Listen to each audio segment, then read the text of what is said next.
Subscribe कीजिए हमारे channel नूर रज़ा को और बेल आइकन को प्रेस कीजिए जिससे आपको हमारी न्यू वीडियो की नोटिफिकेशन मिलती रहे। और जो औरत की या बीवी की गुस्ताखी पर बेअदबी पे सब्र करे, दो बातें पेश करके बात पूरी कर रहा हूँ। बहुत बड़ा नाम है विलायत की दुनिया में। आजकल तलाक बहुत हो रही, सालन में नमक ज्यादा हुआ तो तलाक, बीवी ने बात नहीं मानी तलाक, भूल जाओ।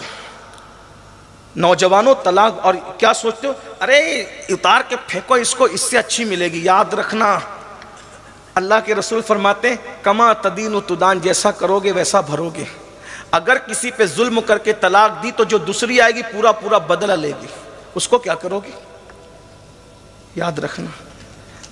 और जिसकी जिंदगी से खेल रहे हो ना तलाक देकर, आका ने तो यहां तक फरमाया जिसने चिड़िया की जिंदगी से खेला होगा, पहाड़ों जैसी नेकियां लाएगा फिर भी जहन्नम में जाएगा। जो औरतों की जिंदगी से खेले, सोचो तो सही। तलाक दे रहे हो, क्या दोगे, जहेज वापस करोगे, मेहर वापस करोगे, इद्दत की रकम वापस करोगे, और दौलत के नशे में होगे तो चंद लाख रुपए भी वापस कर दोगे, दे दोगे।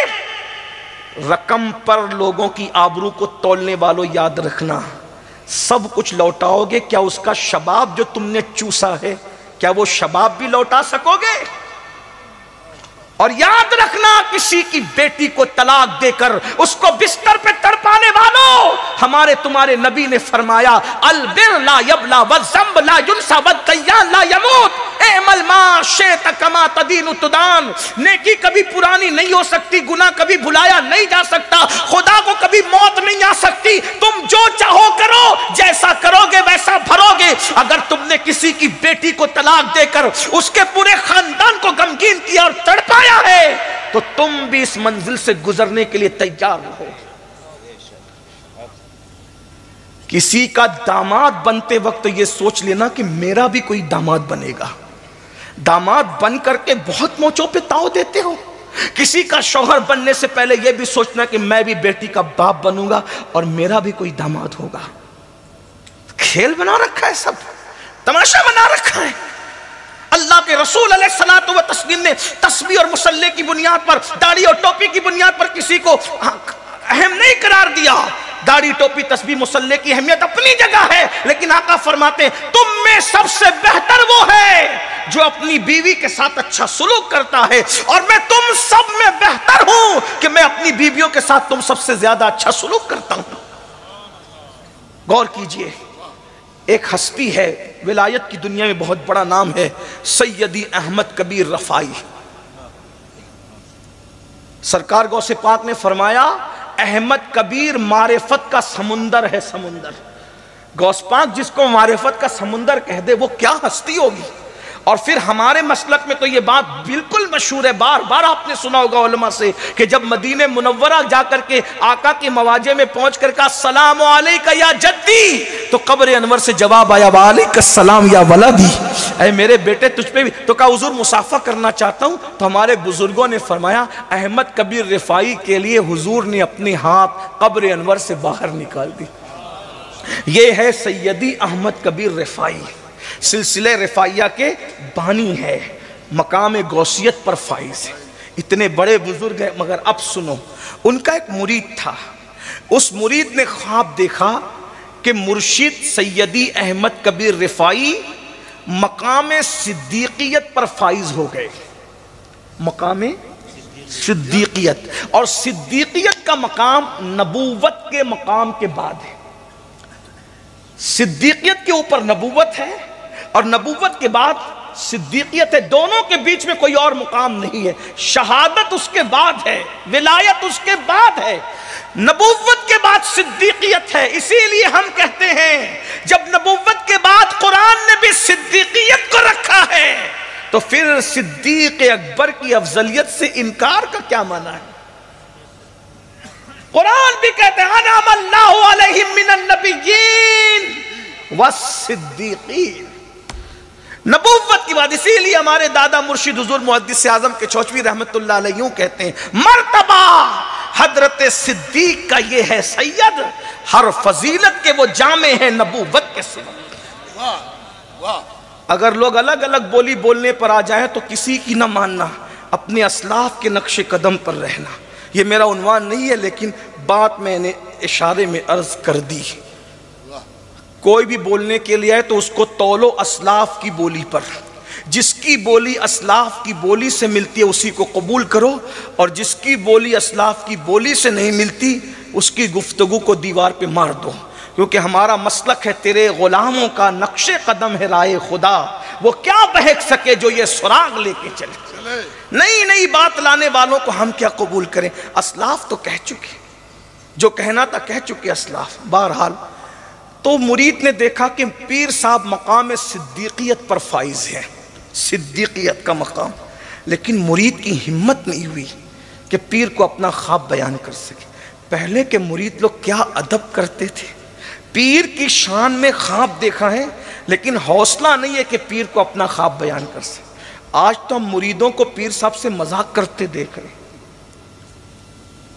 اندازہ فرمائیں کیا دن آ گئے، اماموں سے مذاق، علماء سے مذاق، مشائخ سے مذاق، کیا حوصلہ ہے قوم کا آج۔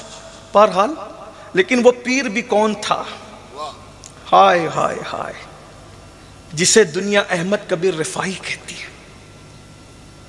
کیا تربیت تھی ان لوگوں کی، جو پیروں کا اتنا ادب کرتے ہو، رسول اللہ کا کتنا ادب کرتے ہیں۔ ہمت نہیں ہوئی کہ پیر کو بیان کر سکے کہ میں نے خواب دیکھا، نہیں بیان کر سکا۔ ایک دن وہ خانقاہ میں آیا تو دور سے ایک منظر دیکھا اس نے۔ خانقاہ میں یہ منظر کیا کہ کوئی نہیں ہے خانقاہ میں، حالانکہ حضرت کی خانقاہ میں ہزاروں لوگ آتے تھے واعظ سننے کے لیے، ہزاروں کی تعداد میں۔ حضرت کا بہت بڑے واعظ تھے آپ اپنے زمانے کے، ہزاروں لوگ واعظ سنتے تھے۔ آج انٹرنیٹ پر چند ہزار لوگ کسی کو دیکھ لیتے تو زمین پہ قدم نہیں رکتے ہمارے، لیکن ہمارے بزرگوں کو بغیر انٹرنیٹ کے اس زمانے میں ہزاروں لوگ سنا کرتے تھے۔ یہ ہمارے بزرگ لوگ تھے، ہم ان کے پیچھے ہر اعتبار سے پیچھے۔ اللہ کرے ہمیں ان کے خیرات مل جائے، ان کا صدقہ مل جائے۔ تو سیدی احمد کبیر رفاعی رضی اللہ تعالیٰ عنہ کی خانقاہ، اتفاق ہے کوئی نہیں ہے، ایک خاتون ہے جو سیدی احمد کبیر رفاعی کو مار رہی ہے، اور آپ نے اپنی گردن جھکا لی ہے۔ ام عبیدہ میں یہ کون کر سکتا تھا؟ خانقاہ ام عبیدہ میں یہ کون، کس کی ہمت تھی؟ جس سے ملاقات کے لیے خضر علیہ السلام تشریف لائیں، جن کے لیے حضور کے ہاتھ قبر انور سے باہر آ جائیں، جن کے لیے رسول اللہ کا سلام آئے قبر انور سے، اس کے لیے ہمت کون کر سکتا؟ مرید رک گیا، قدم ٹھہر گئے، ہمت نہیں ہوئی کوئی آگے بڑھنے کی، لیکن دیکھتا رہا کہ حضرت کے ساتھ یہ ہو رہا ہے۔ حضرت خاموش صابر اور شاکر بنے کھڑے ہیں۔ مارنے والی مار کر چلی گئی، اور جب خون وغیرہ گردن سے نکلنے لگا، جسم زخمی ہو گیا، جب وہ چلی گئی تو مرید آیا اور آنے کے بعد عرض کیا، حضور اگر میں صحیح پہچان سکا ہوں تو جو آپ کی شان میں بے ادبی کر رہی تھی، کیا وہ میری پیرانی امی نہ تھی؟ پیرانی امی نہ تھی وہ؟ مرشد نے کہا ہاں بیٹا، تو نے صحیح دیکھا کہ وہ میری بیوی تھی جو میرے ساتھ یہ سلوک کر رہی تھی، میری بیویوں میں سے ایک بیوی تھی جو میرے ساتھ یہ سلوک کر رہی تھی۔ اب مرید کا جذبہ، وہ بھی ایسا مرید جو خواب بیان کرنے کی ہمت نہ رکھے، مرید نے کہا حضرت جو آپ کے ساتھ ایسا ظلم کرے کہ آپ پہ ہاتھ تک اٹھا دے، آپ پہ ظلم کرے، آپ اس کو گھر سے نکال کیوں نہیں دیتے؟ آپ اس کو طلاق کیوں نہیں دیتے؟ اس کو گھر سے باہر کیوں نہیں کر دیتے؟ مسکرا کے کہتے بیٹا محسنوں کو گھر سے باہر نہیں نکالا جاتا، احسان کرنے والوں کو گھر سے باہر نہیں نکالا جاتا، طلاق نہیں دیا جاتا۔ کہا حضور یہ بھی کوئی محسن ہے، یہ بھی کوئی احسان کرنے والی ہے، یہ تو آپ کے ساتھ بدتمیزی اور بے ادبی کر رہی ہے۔ فرمایا بیٹے چند دن پہلے تو نے جو خواب دیکھا نا کہ تیرا پیر مقام صدیقیت میں فائز ہو گیا، وہ نفلی روزے اور نفلی نمازوں کی وجہ سے نہیں، یہ اس طریقے کی بدتمیزی کرتی ہے اور میں صبر کرتا ہوں، اسی کی برکت سے اللہ نے مجھے مقام صدیقیت عطا فرما دیا۔ یہ ہے اللہ، یہ وہ علم والے لوگ تھے۔ ایک مرتبہ حضرت سیدنا شفیق بلخی، ان سے کسی نے کہا آپ اپنی بیوی کو طلاق دے دے کہ بہت بد اخلاق ہے۔ وہ بد اخلاق ہے نا، میں تو اخلاق مند ہوں۔ بد اخلاق کے ساتھ اخلاق سے پیش آنا، اسی کو تو اخلاق کہتے ہیں۔ अरे तू मोरा मुल्ला बगो या मैं तोरा हाजी बगो, ये तो इक्वल इक्वल हो गया ना।